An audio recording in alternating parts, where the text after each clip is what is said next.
Bonsoir à tous, bienvenue dans Question d'actualité ce soir. Nous évoquons le projet Simandou. Vous le savez, il a connu plusieurs arrêts, plusieurs reprises aussi. Le dernier accord permet donc la création d'une co-entreprise autour du chemin de fer, mais vous avez quand même Winnie Consortium et Rio Tinto qui se trouvent sur les 4 blocs finalement. Ce soir, pour évoquer les blocs 3 et 4, avec Rio Tinto, je reçois pour vous Géraud Moussari. Monsieur, bonsoir. Bonsoir. Vous êtes le directeur général de Rio Tinto Guinée. Vous êtes donc là depuis plus d'une année.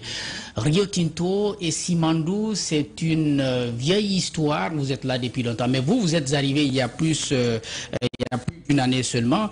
Dites-nous à quel niveau vous avez trouvé les négociations entre votre société et le gouvernement guinéen. Oui, merci beaucoup. Effectivement, c'est une vieille histoire qui dure depuis quelques années. Mais j'aimerais dire que ce n'est pas surprenant.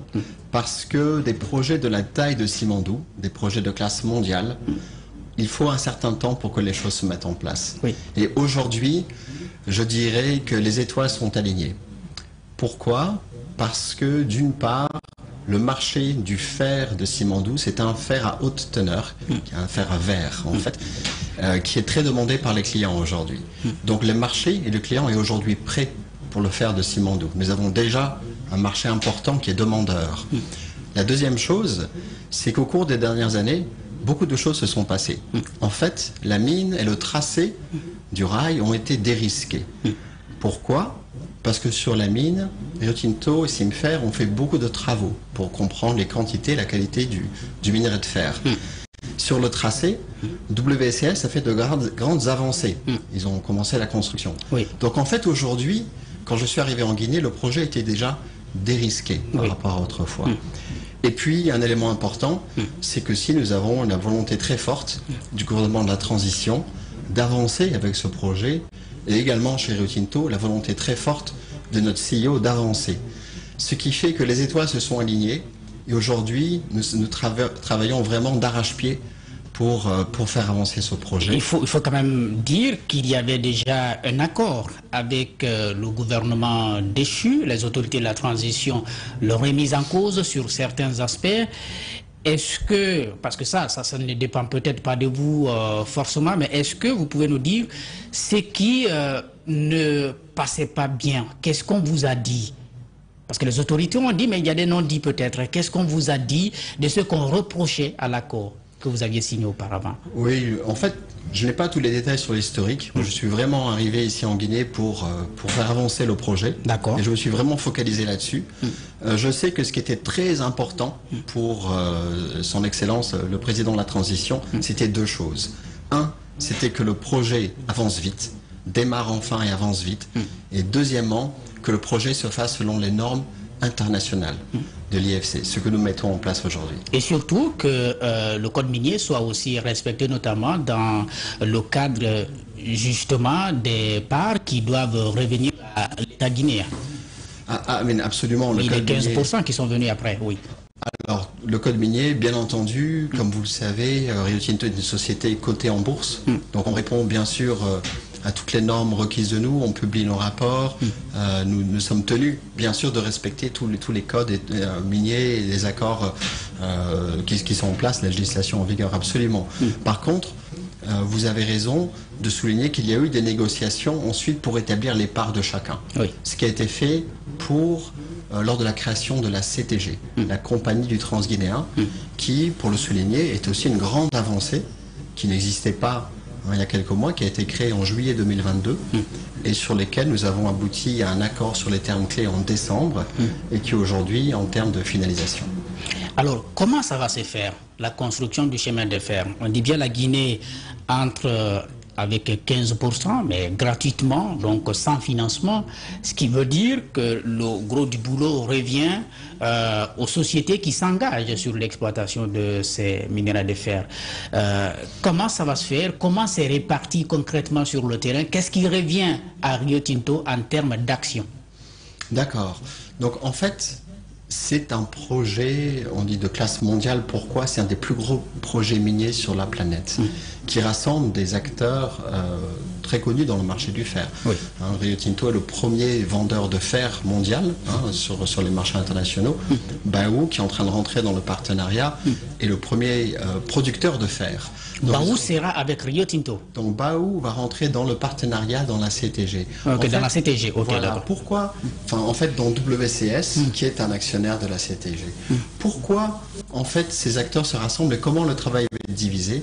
C'est un travail de très grande ampleur, puisque non seulement nous avons le développement de 2 mines, mais aussi un tracé de chemin de fer qui va faire 650 km de longueur, qui va traverser 6 des 8 régions administratives de la Guinée, et un port.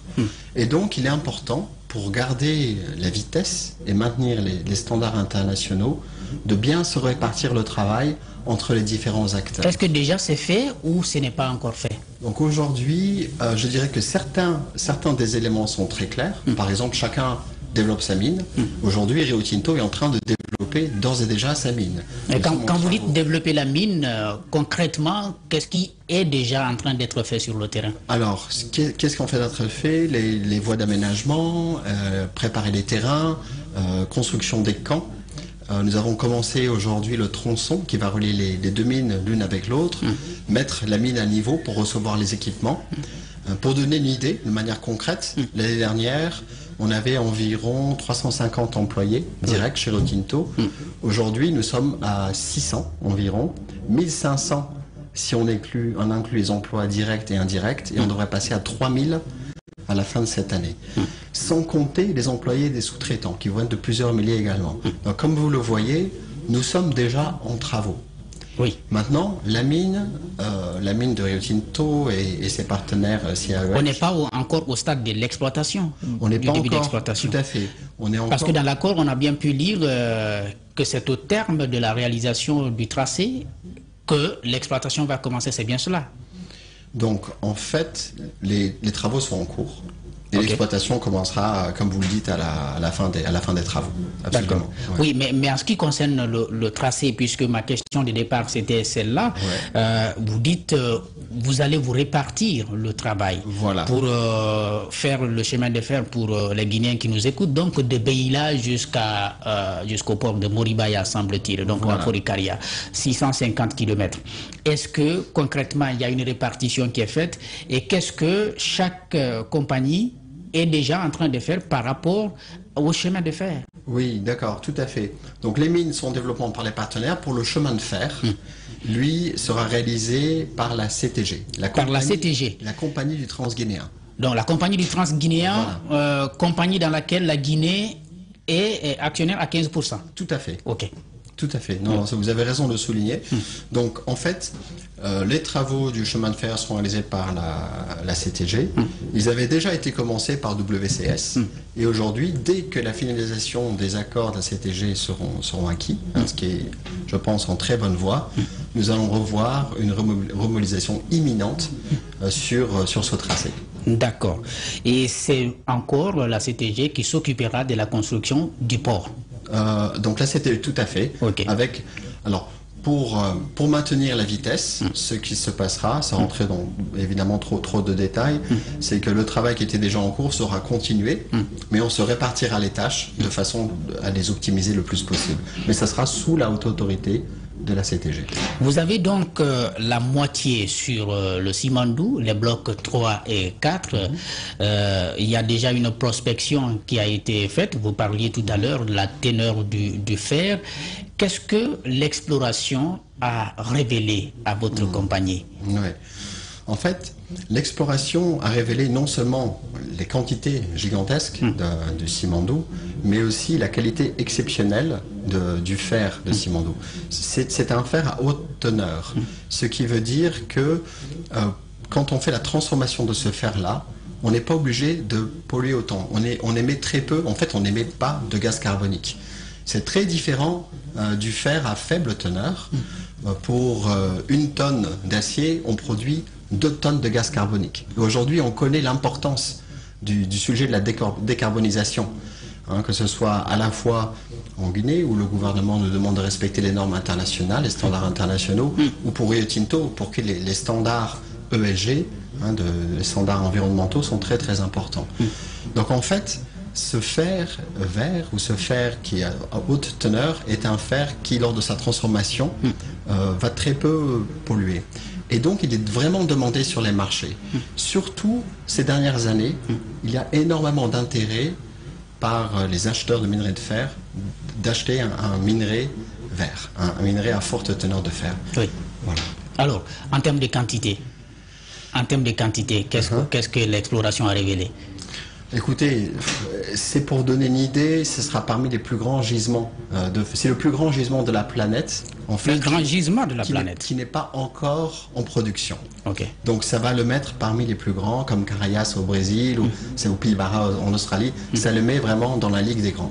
Et pour Rio Tinto, c'est très important parce que nous avons besoin de leviers de croissance. En tant que premier vendeur de fer sur la planète, en termes de sea freight, c'est très important que dans le portfolio, nous puissions régénérer en fait ces approvisionnements. Vous n'avez pas une idée précise des quantités qui pourraient sortir des blocs 3 et 4? Je pense que les annonces seront faites quand on va terminer les négociations en termes de production et d'exportation, etc. Ouais. Alors, venons-en à présent aux emplois. Vous avez effleuré la question déjà et vous avez commencé le recrutement pour certains travaux déjà en vue de l'installation de la compagnie. Qu'est-ce que vous avez comme projection en termes d'emplois directs? Donc, aujourd'hui, pour rappel, donc on approche des 600 emplois directs. 600 emplois directs. Voilà, aujourd'hui. Ce chiffre devrait doubler d'ici la fin de l'année. Et au niveau de tout Simandou, ce qui inclut nos partenaires, nous allons arriver autour de 10 000 emplois à la fin de l'année, quand on inclut les emplois indirects. Donc quand on inclut vraiment toute la masse de travailleurs, non seulement directs et indirects. Mais je pense qu'un volet intéressant, c'est aussi de voir que ces emplois génèrent aussi beaucoup de formation. Donc nous sommes vraiment très impliqués à l'intérieur de la société, mais aussi avec des partenaires pour faire, on va dire, des renforcements de capacités. Renforcement des capacités. Voilà. Parce que c'est quand même pour la première fois qu'on va exploiter le fer dans notre pays pour la bauxite. C'est déjà beaucoup de choses, l'or, le diamant, etc. Mais le fer, lorsque vous dites des partenaires, il s'agit donc des formations que vous allez solliciter d'ailleurs où vous avez aujourd'hui des compétences sur place qui peuvent vous aider dans le renforcement des capacités. Oui, tout à fait. Donc nous travaillons avec le centre de formation professionnelle de Beila aujourd'hui. Nous avions, quand je suis arrivé il y a 1 an et demi, environ 40 étudiants. Nous en avons aujourd'hui environ 120 et nous visons les 200 avant la fin de l'année. Donc nous travaillons pour faire venir des professeurs, faire venir des équipements, vraiment renforcer. C'est important de souligner que ce n'est pas seulement pour les métiers de la mine qu'on le fait, mais aussi tous les métiers annexes. Parce que, en fait, Simandou peut être un levier de croissance important pour la Guinée, pas seulement autour de la mine, mais aussi tout le long de son corridor. Et cet axe de transport de 650 km permet d'ouvrir vraiment les régions guinéennes au marché. Donc on parle de formation et d'effet de levier. Nous avons aussi en vue ce qui peut être fait autour du transport, par exemple l'agribusiness. Et si vous me permettez de donner un petit exemple rapide, en Mongolie, Rio Tinto est présent depuis des années, ont vraiment construit avec ses partenaires, autour de la mine, un vrai écosystème économique qui ont transformé le paysage économique de la Mongolie. Aujourd'hui, plus de 90% des achats par les opérations sont en contenu local. Et nous avons ramené une partie de cette équipe ici, en Guinée, pour nous aider à créer, on l'espère, le même succès. Ok. Le même succès, on sait que le débat sur le contenu local est en vogue, il faut le dire, dans le pays. Il y en a autour de l'exploitation de la bauxite où parfois on se pose beaucoup de questions. Vous nous dites ce soir, monsieur le directeur, que ce sera quelque chose que vous respecterez, notamment les emplois qui peuvent être occupés par les Guinéens le seront sans problème. Ah, absolument. C'est un projet guinéen. C'est un projet qui doit être un projet inclusif. Aujourd'hui, 90%, 86% pour être exact, de nos employés sont guinéens. Et les expats qui viennent pour une durée limitée, pour vraiment s'assurer de la formation et un transfert de compétences. Mais le contenu local, c'est plus que les emplois, c'est aussi la formation, on l'a évoqué, et c'est aussi la sous-traitance. La sous-traitance, voilà. Justement. Et quelles sont aujourd'hui, si vous voulez, les compétences qui sont sollicitées dans le travail que vous allez entamer? Oui, aujourd'hui, nous sommes très heureux de pouvoir aujourd'hui déjà travailler avec des entrepreneurs guinéens. Donc IBS, GPC sont déjà sur nos chantiers en train de nous aider dans l'effort de la construction. Et nous souhaitons pouvoir vraiment élargir le nombre de sociétés guinéennes qui vont nous aider sur les chantiers, mais aussi au-delà dans les opérations. Je suis moi-même administrateur dans la bourse de sous-traitance, qui est l'outil de développement du contenu local en Guinée, que nous soutenons beaucoup. Et c'est un effort de longue haleine, je pense, mais nous sommes très engagés dans cet effort-là pour qu'au fil du temps, on voit vraiment s'étoffer le nombre d'entreprises guinéennes qui prennent part dans l'exploitation du minerai de fer. L'objectif, c'est 2024 ou 2025 plus tard pour aller vers, si vous voulez, l'exploitation. Est-ce que c'est à cette date-là qu'on peut espérer voir les premières quantités partir de Simandou? Donc en fait, les dates, vous avez raison de le rappeler, sont très importantes, puisque dès le départ, on a un échéancier très serré et aussi des normes internationales à respecter. Donc les négociations en cours pour la finalisation de la CTG sont en train de produire, on va dire, un certain nombre de données, dont un nouvel échéancier. Et ce que je peux vous assurer, c'est que nous faisons absolument le maximum. Les équipes travaillent avec acharnement pour, même pendant les négociations, continuer la construction, continuer la formation pour arriver dans les meilleurs délais possibles. C'est donc possible, 2024. L'objectif, c'est d'aller dans les temps et d'aller dans les standards. Et les équipes sont en cours de négociation aujourd'hui. Il est important de finaliser les accords de la CTG, bien sûr, qui va reprendre la construction. Donc ça vraiment, on va dire, c'est l'objectif ultime en ce moment. Mais les attentes sont comprises et nous faisons le maximum pour les respecter. L'exploitation minière produit des richesses, mais en même temps est parfois lourde de conséquences sur le plan environnemental pour les populations impactées. C'est quoi votre plan là-dessus, votre plan de, si vous voulez, de reforestation ou de soutien quand même de la campagne d'entretien de l'environnement? Oui, la question environnementale et biodiversité est très très importante parce que la Guinée est extrêmement riche dans sa biodiversité. Et nous construisons un projet qui va traverser six des régions sur 650 km, développement de 2 mines, développement d'un port. Donc cela amènera évidemment beaucoup de défis. Ce que je peux vraiment avancer, c'est que Rio Tinto travaille dans les normes internationales, dans le respect de l'IFC. Pour nous, le respect de ce qu'on appelle ESG, donc toutes les normes de gouvernance sociétale et environnementale sont au cœur de notre travail. Et aussi, pour rappel, Rio Tinto étant coté en bourse, nous sommes tenus de donner des informations régulièrement, publiquement, sur notre performance dans ce domaine-là. En termes de financement de ce volet, le volet environnemental, est-ce que vous avez des choses à communiquer? En fait, ce que je peux vous dire, c'est que nous sommes très engagés sur ce volet-là. Nous avons des équipes mobilisées autour de chaque question, des équipes pour la flore, des équipes pour la faune, des équipes pour tout ce qui est traitement des déchets, des gens qui ont toujours été là depuis des années et qui sont aujourd'hui de véritables experts. Ce qui est très encourageant, c'est que nous travaillons de manière très dynamique et constructive avec nos partenaires de WCS. Le dialogue est très constructif sur ces points-là et nous avançons de concert. Maintenant, il est important que cet effort de gouvernance de manière environnementale soit partagé au-delà de notre société. Et nous avons fait un atelier avec la société civile en novembre l'année dernière, conjoint avec WCS, pour informer et consulter la société civile sur nos plans et nos performances. Et nous allons continuer de régulièrement engager la société civile sur ces points. Alors, la société civile va donc être consultée régulièrement pour les questions environnementales. On va peut-être parler de la responsabilité sociétale de l'entreprise. C'est quoi votre politique dans ce sens? À quoi, au-delà des emplois directs que vous allez offrir, à quoi les populations impactées et peut-être les populations qui seront touchées par le chemin de fer peuvent s'attendre?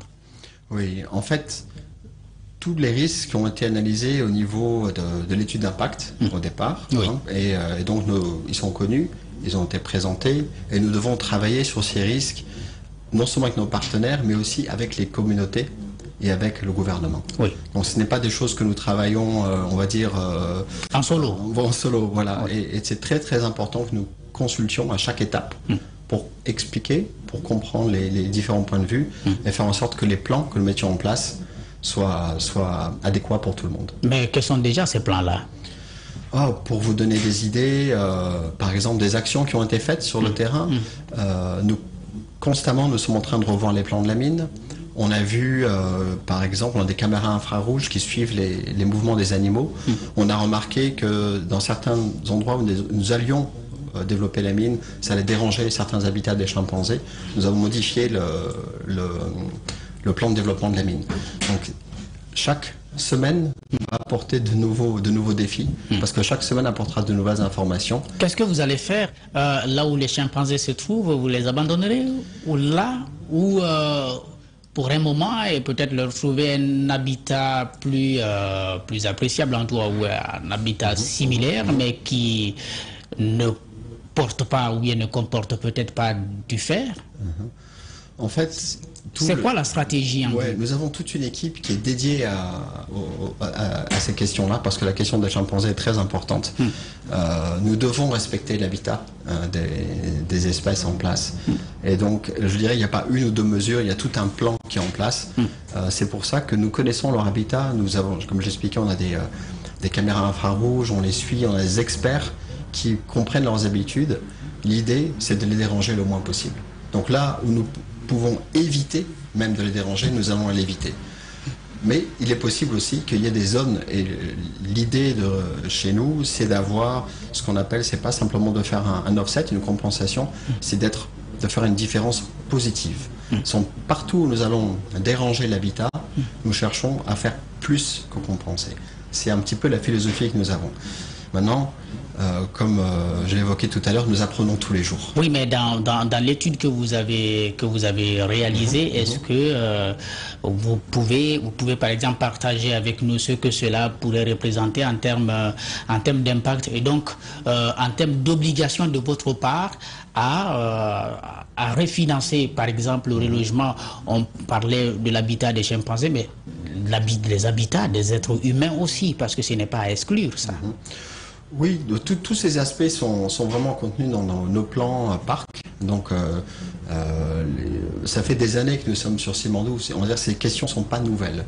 L'aspect, toutes les études sur l'impact sur les populations et sur l'habitat, on fait l'objet d'une étude environnementale et sociale depuis assez longtemps, qui est partagée avec le gouvernement. Et sur tous ces points-là, nous avons des plans, nous avons des équipes en place qui travaillent avec le gouvernement et qui travaillent avec les communautés. Maintenant, ce que je serais ravi de vous inviter à notre journée consultation. Okay. Nous avons la journée est vraiment consacrée à toutes ces questions pour aller vraiment dans le détail. Il n'y a aucune question taboue. Nous travaillons en parfaite transparence. Nous avons besoin des objections et des commentaires de chacun pour faire mieux. Donc nous sommes vraiment à l'écoute sur tous ces points-là. Mais ce que je peux vous dire, c'est que les plans sont en place et les plans se font toujours en consultation avec les communautés et avec le gouvernement. On va peut-être évoquer pour terminer la question, disons, l'observation de certains commentateurs autour de l'actualité minière dans notre pays. C'est notamment finalement ce chemin de fer qui va être tracé. On a dit il ne va pas seulement être utilisé pour le transport des minéraux, mais c'est aussi pour les populations. Sauf qu'il se trouve que le chemin qui est tracé passe parfois très loin des grandes villes, ce qui obligerait, n'est-ce pas, des populations à forcément trouver d'autres moyens de déplacement pour arriver à la gare ferroviaire. Est-ce que dans votre plan avec la CTG, on a intégré cette dimension? En fait, le tracé du chemin de fer n'est pas quelque chose que nous avons établi nous-mêmes. Hein. C'est un tracé qui nous a été fourni. Hein, le PIN, donc le périmètre, a été fourni aux sociétés. Et donc vraiment, nous avons fait le tracé là, dans un certain périmètre qui nous a été donné. Le deuxième point, c'est que c'est vrai que la fonction du chemin de fer, à l'origine, c'est quand même d'exploiter Simandou. Oui. Mais la vision du gouvernement, qui est vraiment très compréhensible, c'est de pouvoir aussi utiliser ce chemin de fer pour le transport des cargos ou des passagers. Et nous, on pense surtout au domaine agricole, pour pouvoir ouvrir toutes les terres arables au marché. Donc ça, c'est vraiment, on va dire, quelque chose en plus. Tous ces aspects vont être considérés par la CTG.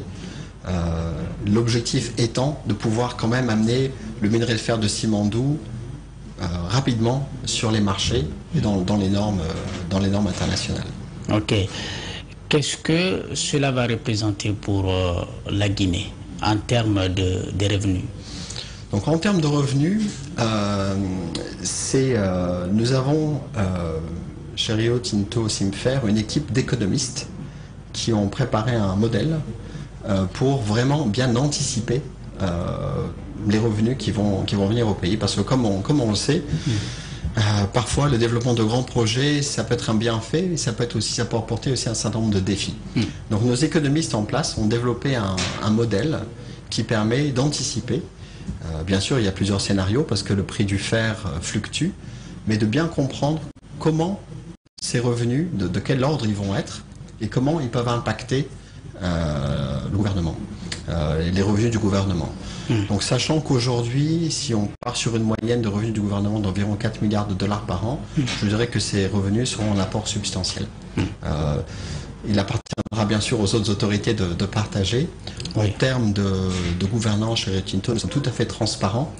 Et ce modèle économique que nous développons... Non, la gestion, on est bien d'accord, revient exclusivement à l'État. Voilà. Et en fait, ce modèle, nous le développons avec des institutions et nous avons pour mission de le partager, de le transmettre vraiment au gouvernement pour vraiment aider, on va dire, à anticiper l'arrivée de ces flux monétaires et réfléchir à éventuellement... 4 milliards de dollars par an, vous l'avez dit comme ça, ou bien ça pourrait être ça? Non, 4 milliards de dollars, c'est en moyenne, c'est ce que je comprends avec les revenus de l'État aujourd'hui. Hein, donc ça, si on part de ça comme un chiffre de base, je dirais les revenus attendus de Simandou vont être en apport conséquent par rapport à ça. Mais je ne voudrais pas m'aventurer à donner des chiffres pour l'instant, parce que je pense que c'est encore en train d'être modélisé.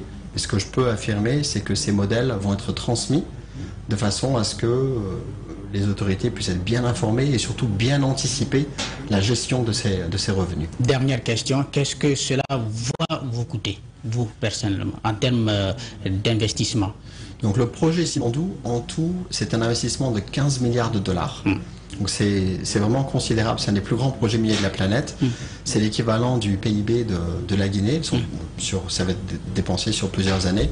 Donc c'est vraiment un apport en capital qui est très significatif. C'est le plus gros projet chez Rio Tinto en ce moment. C'est le plus gros projet. Vous prenez la moitié des 15 milliards? Alors en fait le financement c'est un petit peu plus complexe. On pourrait résumer comme ça, mais c'est un petit peu plus complexe que ça parce que c'est ça en fonction du découpage du travail. Mais oui, tout à fait. On peut résumer que Rio Tinto c'est un des plus grands financiers du projet, c'est sûr, avec ses partenaires WCS et BAO. Jérôme Ossari, merci beaucoup d'être venu sur ce plateau. Merci à vous. Merci, chers téléspectateurs, d'avoir été des nôtres. Merci à Mafata Sano et à toute son équipe qui ont aidé à conduire cette émission côté technique. Merci à Steve le Guinéen Camara qui a assuré la réalisation. Retrouvez à 22h Idrissa Bari au compte de la grande édition d'information. Je vous retrouve jeudi prochain pour un autre numéro. Au revoir.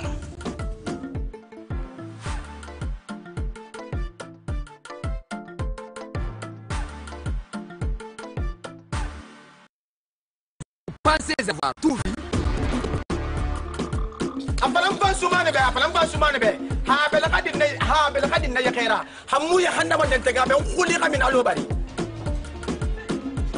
qu'est-ce que tu fais? Naï ma bonne sarada, il botole. Et puis, comment l'autre? Mi va tout à fait les parents, les menengas, tout j'ai pas, moi, Tout attendu. tu vas mettre un moto, les noms, tu bon comment? Faut pas comme ça. Mo be makita ko 2 semaines rabe lotai. Mi jomo mi jomba to man sai beta one. Suku wara sai to be wara mato menate rob. Coucou les gars.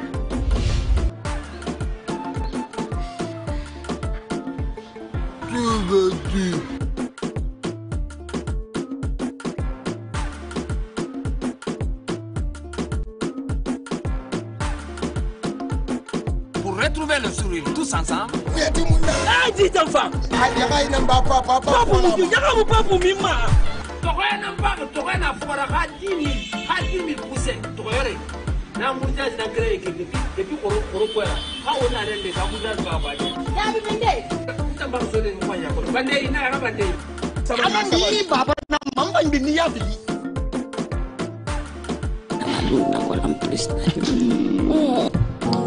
Sirajo, mais qu'est-ce que tu fais? Viens m'ouvrir le portail. A créé guerre hakune mengene ndido. 30 ans. En tappa en fibi. Na mera wela ta na fes.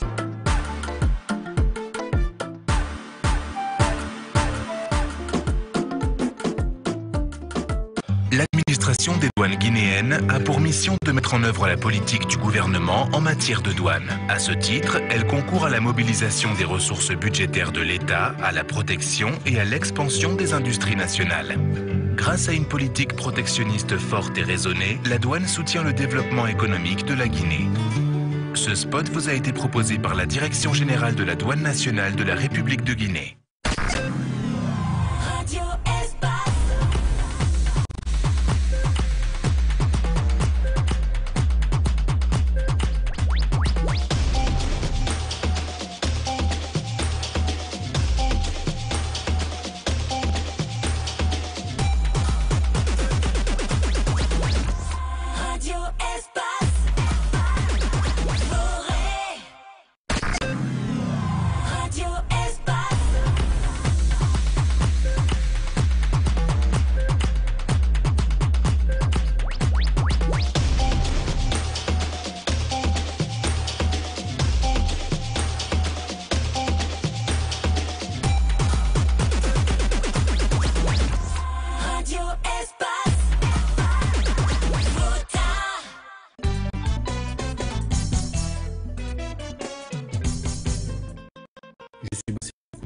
Fondateur de Starter Production, qui est l'une des branches du groupe Maison Jaber.